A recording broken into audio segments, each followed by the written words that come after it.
Merci de nous recevoir chez vous. Mesdames, Messieurs, bonsoir. Bienvenue à cet entretien exclusif que nous accorde le président de la transition, le général d'armée Assimi Goïta, depuis la Fédération de Russie. Monsieur le Président, bonsoir. Bonsoir. Vous répondez à l'invitation du président de la Fédération de Russie, Vladimir Poutine.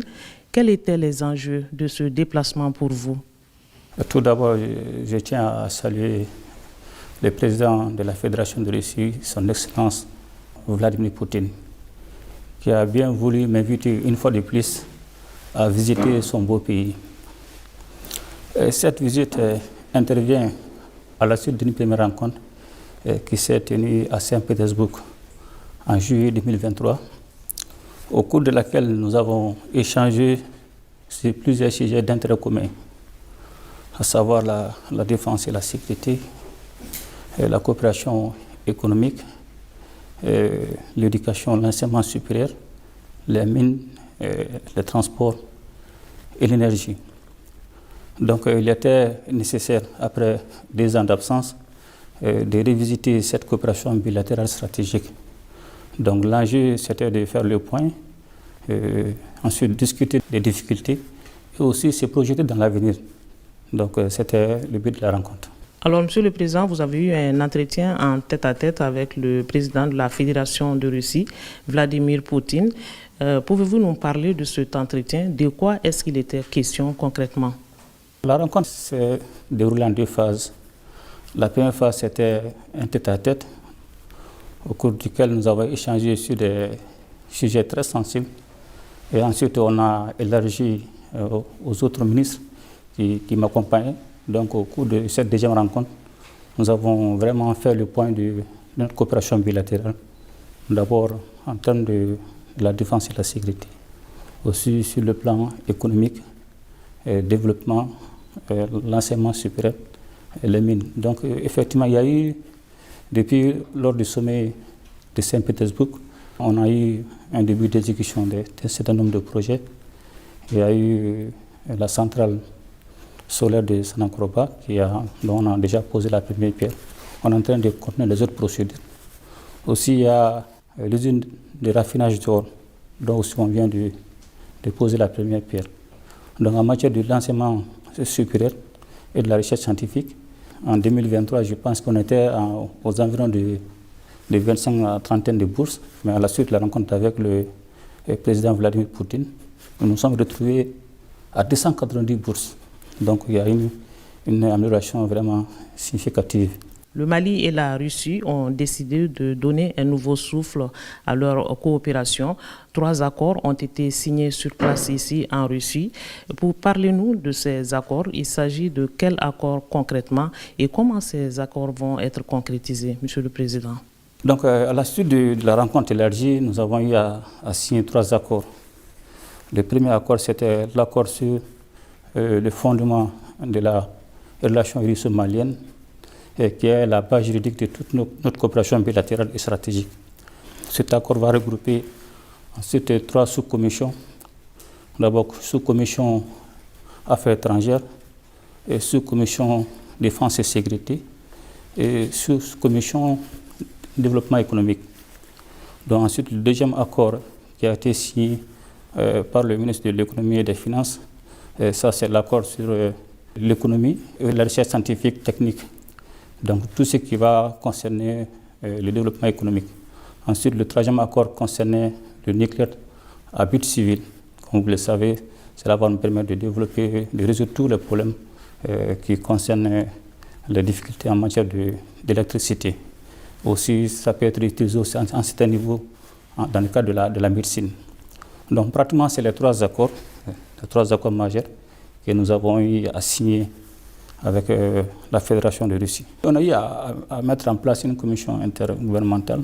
C'est cette commission qui va se réunir, je pense, pour une période de 6 mois et peut être aussi convoquée à l'urgence quand cela sera nécessaire. Donc c'est cette commission qui va suivre l'exécution de ces différents projets.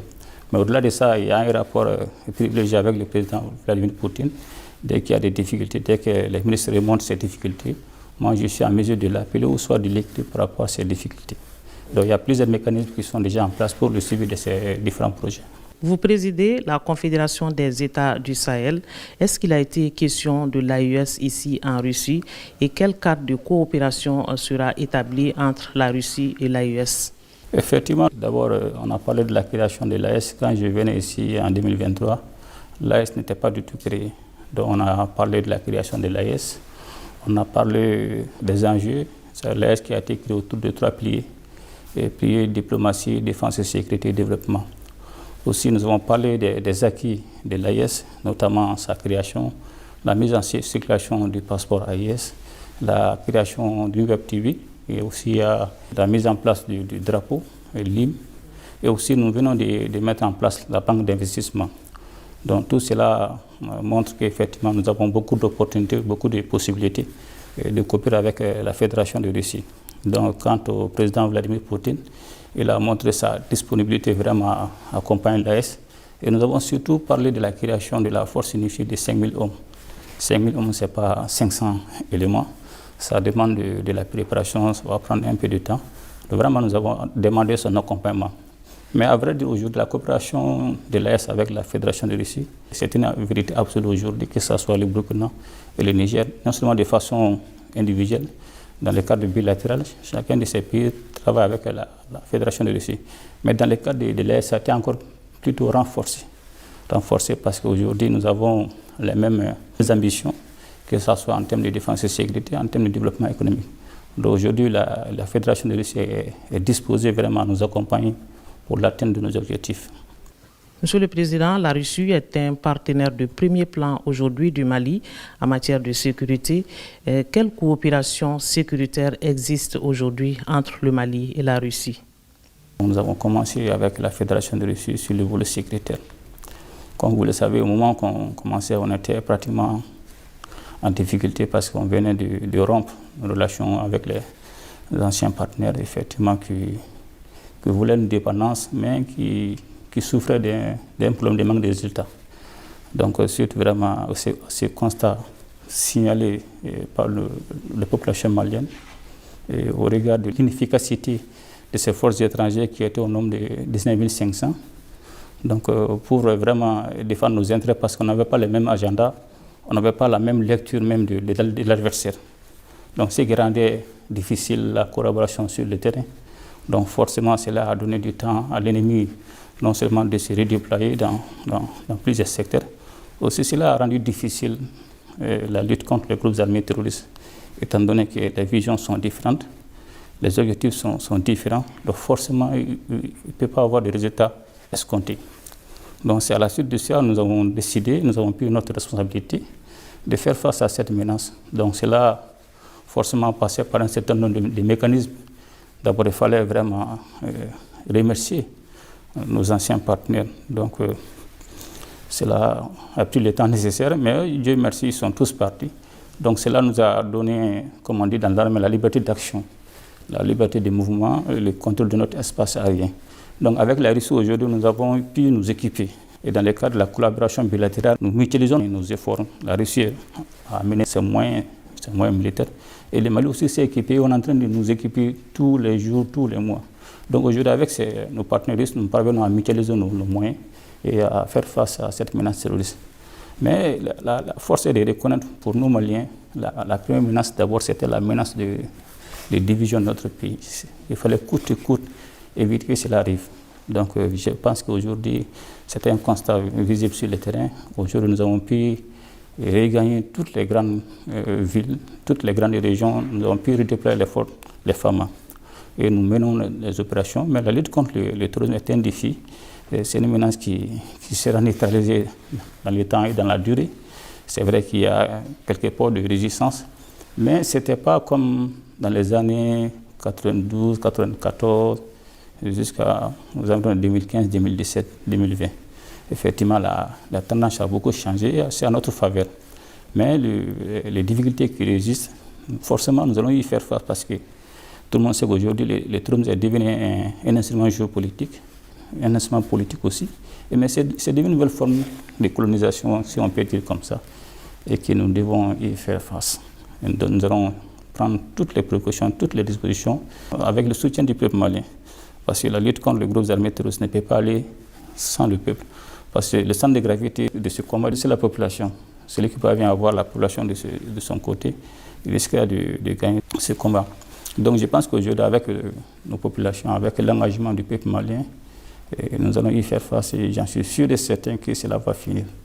Monsieur le Président, on vous a vu très amical avec le président Vladimir Poutine. Il vous a offert des cadeaux précieux. Quel est le sens que vous donnez à ces cadeaux? Est-ce qu'il y a des messages derrière ces cadeaux? C'est un message de fraternité. Les cadeaux parlent. Ça va au-delà des mots, ça va au-delà des regards.